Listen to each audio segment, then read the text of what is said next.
नमस्कार साथियों, मैं सोनू कबीरपंथी जागौर जगाओं से। आज हम मौजूद हैं हरियाणा के पलवल के सिविल अस्पताल में, जहां पर एक मामला सामने आया है। घटना 25 तारीख की है। गांव सोल्डा, जो कि ज़िला पलवल में पड़ता है, वहां से एक बच्चे के पेट में दर्द होता है और उसको एडमिट कराने के लिए गोंची फरीदाबाद के अंदर एक हॉस्पिटल है, MS हॉस्पिटल, वहाँ पे उसको एडमिट कराया गया क्योंकि उसके पेट में दर्द था। लेकिन डॉक्टरों ने इंजेक्शन की बात कही कि इंजेक्शन लगा के और इसका इलाज कर देंगे, लेकिन डॉक्टरों ने उसकी आंतें ऑपरेशन के थ्रू बाहर निकाल दी और उसके बाद पीड़ित परिवार से कह दिया इसको आप यहाँ से ले जाइए किसी और अस्पताल में। जानते हैं, पीड़ित परिवार हमारे साथ में है। पूरा मामला क्या है? नाम जी? किरणपाल है जी मेरा नाम। गांव कौन सा है? सोल्डा जी।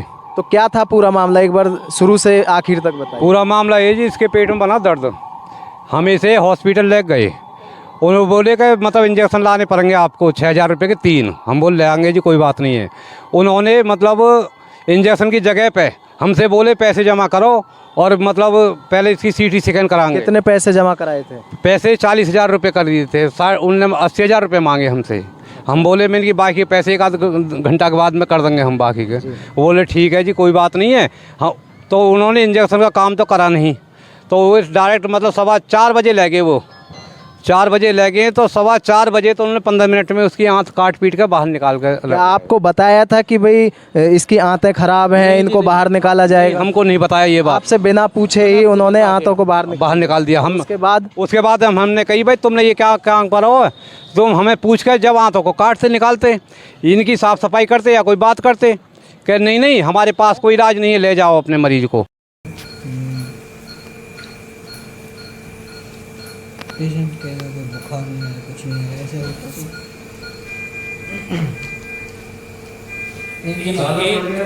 सबको थोड़ी बुलाना है, एक को बुला दो। इसका फादर का पूरा दरबार थोड़ी बंद कर दे बाबा। इनकी सारी आंतें सड़ गई हैं, देखो काली पड़ गई हैं, आंतें सब खत्म हो गई हैं इनकी, समझ रहे हो? लाल कलर की होती हैं। इन बालकन ने क्या काम करो, मीडिया वाले बुला लिए, पुलिस बुला ली। वहाँ पुलिस का आगे मतलब बातचीत करी। पुलिस वाले बोले भाई इस मरीज के माई देखो और इसे लेकर चलो, और हम भी आ रहे हैं पीछे से और डॉक्टरों को भी लाएंगे। वहाँ कोई भी नहीं पहुँचा पीछे। यानी पुलिस वालों ने आपको आश्वासन दिया कि भाई आप लेके चलो, हम इलाज करवाएंगे इन पर? इलाज करवाएंगे, तो कोई भी नहीं पहुँचा जी। 5 हॉस्पिटल में 4 हॉस्पिटल में हम घूमे। उस टाइम कौन से अधिकारी थे वहाँ पे जो आए थे आपसे, जिन्होंने कहा कि भाई तुम इन बच्चे को लेके चलो, उसके बाद हम डॉक्टरों को लेके आते हैं? कुछ पता है उसके बारे में? कौन से अधिकारी थे वो, क्या रैंक थी उनकी? वो अधिकारी के बारे में ना जी, पुलिस वाले की जानकारी नहीं है नाम की। हाँ, डॉक्टरों का क्या नाम था जिन्होंने ऑपरेशन किया? डॉक्टर का नाम था जी महेश और राकेश। हॉस्पिटल MS हॉस्पिटल ग्राम सोल्डा से ही है, वो भी हमारे से ही। जो डॉक्टर हैं वो गांव के ही हैं? गांव के ही हैं। अच्छा, हाँ। फिर उसके बाद क्या हुआ? उसके बाद कुछ नहीं, उन्होंने कह दिया कि अपने मरीज को कहीं भी ले जाओ। और ये बात है, हमारे गांव का जो सरपंच है राजू, वो बोला मैं इन्हों को लेकर आ रहा हूँ और तुम लेके चलो अपने मरीज को। इतने तो वो ना तो वो लेके गए और ना वो पहुँचे जी, कोई नहीं पहुँचा, नहीं कोई कागज़ दिया रेफर। उसके बाद कहाँ लेके गए आप अपने बच्चे? ये लेके गए जी, हम लेके गए मतलब वहाँ में सफदरजंग में। अच्छा, सफदरजंग से कर दी मने। फिर गए, क्या बोला उन्होंने? उन्होंने कही कि हमारे पास कोई इलाज नहीं है, जहाँ से केस वगैरह वहीं ले जाओ अपने मरीज को। अच्छा, फिर कह ले गए वहाँ में एम्स में, एम्स वाले ने भी यही जवाब दिया। फिर ले गए वहाँ में लोहित नायक में भी यही जवाब दिया। फिर गए राम मनोहर लोहिया में, हैं जी। जब राम मनोहर लोहिया में नहीं बातचीत हुई हमारी, जब उल्टे ही नायक है लोहित नायक में हमारे साला एक पुलिस वाले से जानकारी, उससे वो बोला सर मेरा भांजा हो, इसे तुम और बिना एक रात के लिए तो एडमिट करा दो इसमें। उसने कह गई जब 1 रात के लिए एडमिट कराया तो उसमें 22 दिन तो उसमें रहा जी। उन्होंने 22 दिन के बाद जवाब दे दिया अपने कहीं भी ले जाओ पेशेंट को। हम उसके बाद में लेकर उसे मतलब जब उन्होंने मना कर दी तो एम्स में पहुँचे जी। 3 महीना एम्स में रहे, उसे लेकर 2.5 महीना। और उन्होंने बोले कि जी इसके हम आंतों का डाल देंगे, ये कर देंगे, आश्वासन देते रहे जी। 5 लाख को जो इसको आयुष्मान कार्ड हो वो हमने जमा कर दिया, उसके थ्रू इसका इलाज चलता रहा। उसके बाद में उसने मतलब मना कर दी हमसे, लास्ट में आकर सारे टेस्ट वगैरह करा के कि जी ले जाओ, इसमें कुछ नहीं छोड़ा उन्होंने। हमारे पास कोई सर्जरी होती तो हम इसकी सर्जरी करते, हमारे पास आंत प्लांट कोई नहीं है। हम कहाँ तो उसके बाद क्या उस अस्पताल के जो डॉक्टर थे उनके खिलाफ आपने कोई कार्रवाई करवाई, कोई एप्लीकेशन, कोई एफआईआर, पुलिस ने कुछ कार्रवाई की हो? हाँ उन्होंने तो नहीं करवाई जी, आपने करी जी, आपने अपनी आपने तरफ कार्रवाई से करी, करी हमने करी? कार्रवाई करी है जी। मैंने मतलब सीएम विंडो का भी एप्लीकेशन दी है। सीएम विंडो ने जवाब दिया आप क्या चाहते हो। मैंने कहा हम क्या चाहते हैं, हमारे तो मतलब मरीज को इलाज है जा, या अगर ये इलाज नहीं करवाया तो मरीज के लिए खर्चा दें इलाज के लिए, ये बोला जी हमने, और कुछ नहीं कहा उन्होंने। बोले ठीक है जी देखेंगे, वहाँ से भी कोई जवाब नहीं। वो सारी की सारी मतलब वहीं कहीं दाव दी सारी बात। फिर उन्होंने मतलब वहाँ के लिए सीएम विंडो की जो एप्लीकेशन आई तो बीके के लिए भेज दी, रेफ़र कर दी। तो बी के बारे में मतलब बोले पैनल बैठेगा इसको, तो उन्होंने पैनल बैठा, पैनल बैठाने पे जो मेरे नाम से एप्लीकेशन लगी ही करण पाल के नाम से, वो मेरी पूछताछ नहीं हुई उसमें। जो चौकी में योगेश ने दी अपने वहाँ से, वो योगेश ही बुलाया उन्होंने। मेरे योगेश कौन है? मेरा भतीजा जी, भाई का लड़का। उन्होंने अलग से एप्लीकेशन दी थी? हाँ जी, वो पहले दी थी चौकी में। तो क्या उस पर मुकदमा दर्ज हुआ जो एप्लीकेशन आपने? नहीं हुआ जी, 5 महीने से पुलिस ने मुकदमा कुछ नहीं करा। उसको लेके फिर आगे कहाँ गए? हाँ जी, वो हम लेके कहाँ गए जी, हमने कही मैंने क्या बात है, वो बोले अब आपने कहा करो, हमें बताओ कार्रवाई करो या नहीं करो। वहाँ में बी के अस्पताल में डॉक्टरों से, डॉक्टर बोले आप क्या चाहते हो, जो आप चाहोगे वही होगा आपके साथ। मैं बोला जी हम क्या चाहते हैं, हम तो ये चाहते हैं हमारे मरीज का इलाज कराया जाए। मतलब इन्होंने कोई कार्रवाई नहीं करी हमारी। तो उसके बाद में अपने घर लेकर आए लड़के को, जब उन्होंने जवाब दे दिया घर लेकर आए। घर कब लाए थे हॉस्पिटल से? ये घर आयो जी 22/7 में आयो। नहीं जी, ये आया 21/7 को आया जी घर पे। 21/7 से मतलब घर पे ही आप उसकी देख रेख करते? हाँ जी, देख रेख करते रहे। वहीं इसकी देख रेख, बैग वैग बदलना, सारे काम करने, जैसा भी बना वैसा इसके साथ में हम करते रहे। फिर हम बोले कहने लगे जी मतलब आप एक काम करो, अम्बाला ले जाओ स्वास्थ्य मंत्री के यहाँ, तो आपके मतलब वहाँ कोई सुनवाई हो जाएगी। इसे हम अम्बाला भी लग गए हैं, हमारे बंदे गाड़ी करके ले गए। योगेश भाई साहब स्वास्थ्य मंत्री के पास आप गए थे? हाँ जी। कौन से थे? अनिल भी से। तो ये ना उन्होंने भी मतलब हमें कोई फ़ोन ऑन करो, उन्होंने कोई भी आज तक कोई कार्रवाई हमारे सामने। उसके बाद में जैसे आपका लड़का एक्सपायर कब हुए थे? ये हुआ जी कल शाम को, मतलब वहाँ को 7 बजे हुआ, 7:15 बजे। अच्छा। ये आज 17/16 को हुआ जी। और यहाँ हॉस्पिटल में कब लेके आए थे? ये रात को लेकर आए जी हॉस्पिटल में, ऐसे कोई 11 बजे करीब आए। आप लेके आए थे खुद या पुलिस लेके? पुलिस लेकर आई जी, पुलिस बुलाई हमने। अच्छा। पुलिस बुलाई दोनों जगह से, पलवल से भी गई है, 112 नंबर पे जो फ़ोन करो, और चौकी से भी पुलिस गई है। उन्होंने मतलब सारे काम करके उन्होंने लिखाया कि अपनी ओर से, और बोले कि चलो तुम एक काम करो, इसे ले चलो और हम पोस्टमार्टम इसका करा देंगे। तो अब आज पोस्टमार्टम होना है। हाँ जी। आपकी क्या डिमांड है, क्या आप चाहते हैं प्रशासन से या अस्पताल वालों से? प्रशासन से यही चाहते हैं जी, हमारे जो इसके संग में जो नाजायज जो केस करा है डॉक्टरों ने बिना पूछा गछे, तो उन्होंने जुम्मे कोई ना कोई कार्रवाई करी जा सख्त। तो क्या आपने अभी जो है एप्लीकेशन दे दी है प्रशासन को? हाँ जी, दे दीजिए, एप्लीकेशन लिख के दे दीजिए। प्रशासन का क्या जवाब है? ये जवाब कह रहा हूँ जी, प्रशासन तो इस बात को कह रहा हूँ जी, हम जो 5-4 डॉक्टर ने बुलाया है, अब इसका पोस्टमार्टम कराएंगे, जो डॉक्टर कहेंगे वही आधार से मतलब केस जारी हो। यानी पैनल के थ्रू पोस्टमार्टम होके और उसके बाद आपकी कोई कार्रवाई हो? हाँ जी। तो वो कह रहे हैं कि हम जो भी ये लिखना हो वो लिख देंगे हम उसके बाद। अगर प्रशासन भी कार्रवाई नहीं करता तो फिर आगे क्या करेंगे आप? अब क्या करेंगे जी आप, हम तो ये चाहते हैं जहाँ भी कोई रास्ता हो जी वहाँ कार्रवाई करेंगे अपनी आगे, जब प्रशासन नहीं सुनता। हमारे बीच में योगेश नंबरदार जी हैं।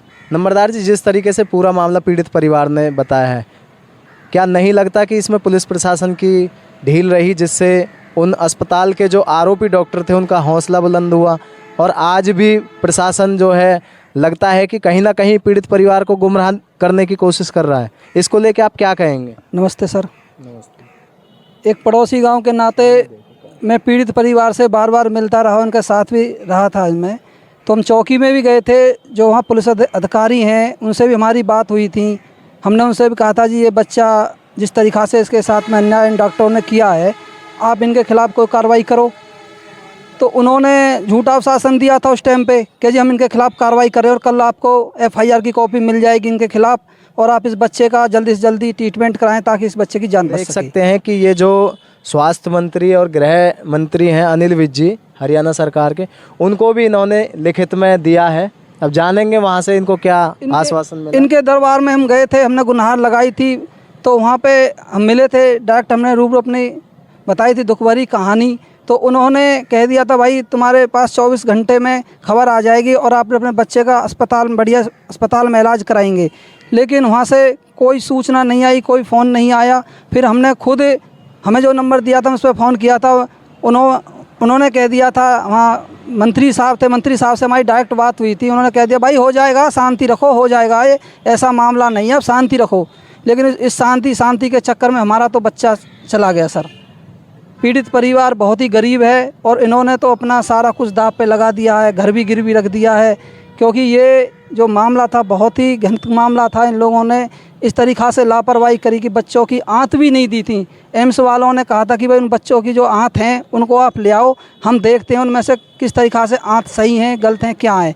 तो डॉक्टर साहब से मेरी खुद बात हुई थी फ़ोन पे, मैं डॉक्टर साहब उन आँतों को हमें दे दीजिए, और डॉक्टर साहब मंगा रहे हैं। लेकिन इन डॉक्टर साहब ने हमको भी गुमराह कर दिया कि भाई आँत हमारे पास नहीं है, जो तुम्हें करना वो करो, आप हमारा कुछ भी नहीं बिगाड़ सकते, आप कहीं भी भग जाना, कहीं भी कार्रवाई करा लो, कुछ भी करा लो, और मैं भी देखता हूँ तुम में कितना दम है और ये बच्चा मरेगा। उन्होंने यहाँ तक सर कह दिया था, हमारी आत्मा भी नम हो गई थी। मैंने क्या, एक डॉक्टर साहब इस तरीक़ा से व्यवहार कर रहे हैं परिवार के साथ में, ठीक नहीं है।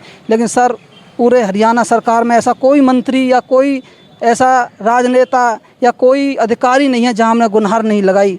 लेकिन अंत में यही रहा कि हमारा बच्चा हमारे हाथ से चला गया। अगर आज भी प्रशासन कोई कार्रवाई नहीं करता है तो आगे फिर क्या कदम उठाएंगे आप? सर हम संविधान को मानने वाले व्यक्ति हैं, बाबा साहब के अनुयायी हैं। अगर हमारी कोई कार्रवाई नहीं होती है तो हम अधिकारियों के सामने अनशन पर बैठेंगे, और जीवन जब तक हमें न्याय नहीं मिलेगा तब तक हम धरना करेंगे, और हम वहाँ से उठेंगे नहीं। भूखे मर जाएंगे, अपने बच्चे को न्याय दिलाकर रहेंगे, परिवार को न्याय दिलाकर रहेंगे। चाहे हमारी वहाँ लाश, प्रशासन लाश पे लाश उठाता रहे, लेकिन हम वहाँ से डस से मस नहीं होंगे। बहुत बड़ी बात कह रहे हैं आप। जी सर, हम बड़ी बात कह भी रहे हैं और करके भी दिखाएंगे। ये आप मीडिया वाले आप देख लेना, हमारी न्यूज़ बनाओगे, हमारी लाशों की न्यूज़ बनाओगे आप। तो ये हमारे बीच में नंबरदार जी थे। देखिए बहुत बड़ा दुख का विषय है और बहुत बड़ा आक्रोश भी है, जिस तरीके से इस भारत देश में डॉक्टर को भगवान का रूप माना जाता है। अगर वही भगवान मरीज के लिए कहने लगे कि जाओ तुम जो हो सके वो कर लो और ये बच्चा बचने वाला नहीं है, तो आप समझ सकते हैं कि किस तरीके से इस देश में कहीं ना कहीं। एक बात और हम पूछेंगे, वो जो डॉक्टर्स थे वो आपके गांव के हैं? गांव सोल्डा से हैं जी, महेश और राकेश। तो क्या वो कौन सी कास्ट से हैं? वे ठाकुर हैं, ठाकुर जाति से हैं। ठाकुर जाति से? हाँ जी। और आप? हम तो मतलब शेड्यूल कास्ट से हैं जी, तो जाति से। साथियों ये बात मैंने इसलिए इनसे पूछी है क्योंकि कहीं ना कहीं जहाँ भी दलितों को चाहे इलाज की बात हो, चाहे उनके अधिकार की बात हो, चाहे एजुकेशन की बात हो, जहाँ भी पता लगता है सामने वाले को कि ये व्यक्ति दलित है, उनके साथ अनदेखी की जाती है। यहाँ तक कि भगवान का रूप कहे जाने वाले डॉक्टर भी उनके साथ में सही तरीके से बर्ताव ना करके और उनको गुमराह करते हैं और उनको मारने का काम करते हैं। साथियों अभी बहुत बड़ी बात पीड़ित परिवार ने कही है कि अगर प्रशासन भी हमारी इस मांग को नहीं मानता है और आरोपी डॉक्टरों के खिलाफ कार्रवाई नहीं की जाती है तो हम बड़े पैमाने पर आंदोलन करेंगे, अनशन पर बैठेंगे, चाहे उसमें हमारी जान चली जाए। एक बात और कहेंगे कि जहां भी दलितों के साथ ऐसे कोई भी मामले होते हैं तो आज एक प्रखर आवाज़ उठती है भाई चंद्रशेखर आज़ाद जी की, क्या उनसे भी कोई गुहार लगाना चाहेंगे आप? सर जब व्यक्ति को न्याय नहीं मिलता तो हर दरवाज़ा खटखटाता है, चाहे वो बहन जी का दरवाज़ा हो, चाहे चंद्रशेखर आज़ाद का हो, चाहे कोई भी बहुजन अन्यायी हो, सबके दरवाजे पर जाएंगे, सबको इकट्ठा करेंगे और एक आंदोलन, विशाल आंदोलन भी करेंगे। साथियों आप देख सकते हैं कि इन्होंने साफ कहा है, जो भी अन्याय के खिलाफ लड़ाई लड़ रहे हैं, तमाम वो नेता हैं जो बहुजन समाज से आते हैं, उनके पास भी अपनी आवाज़ पहुंचाएंगे ये। और साथियों ये अगर वहां तक नहीं पहुंच पाते तो ये आप सब दर्शकों की जिम्मेवारी बनती है कि आप इस वीडियो को इतना शेयर करें ताकि जो समाज के हितैषी बनने का काम करते हैं वो इस पीड़ित परिवार के पास आएँ और इनको न्याय दिलाने का काम करें। और प्रशासन से पुनः हम निवेदन करते हैं कि आरोपी पक्ष के खिलाफ कार्रवाई करके और इनको न्याय दिलाने का काम करें। साथियों इस वीडियो को ज़्यादा से ज़्यादा शेयर करें, अपनी प्रतिक्रिया दें, चैनल को सब्सक्राइब करें। मैं सोनू कबीरपंथी, जागोर जगाओ से, धन्यवाद।